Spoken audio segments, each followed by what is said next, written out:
Alors, j'ai une question concernant l'inquiétude du déconfinement. Donc déjà, une question en tant que proche, comment accompagner et préparer au déconfinement donc en tant que proche?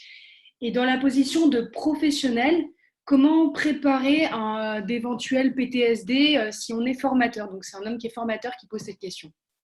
Oui, je voulais répondre à la question sur donc PTSD en français c'est le stress post-traumatique, le trouble de stress post-traumatique. Alors c'est une question aujourd'hui qui fait débat. Y aura-t-il une forme de stress post-traumatique après? Donc on peut rappeler quelques symptômes où des personnes revivent l'événement en boucle, où ils font des cauchemars à propos de ce qui s'est passé.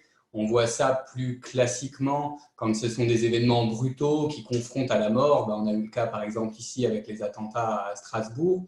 Ici, on est dans un événement qui dure plus longtemps. Donc, si on prend juste le confinement en soi, en dehors de la question de l'épidémie, il n'y a pas forcément de confrontation à la mort. Par contre, à l'enfermement, à la privation de liberté, oui.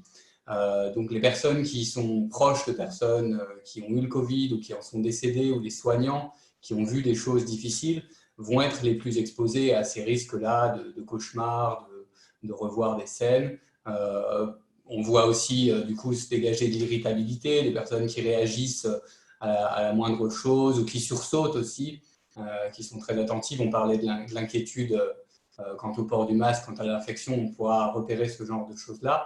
Donc je pense après, en tant que formateur, si vous avez des personnes sous votre responsabilité, c'est un peu être attentif à ces signaux-là, à des changements de comportement, à ces réactions émotionnelles trop vives, peut-être à des troubles du sommeil, des gens qui vont apparaître fatigués le matin, ou bien sûr dans la journée.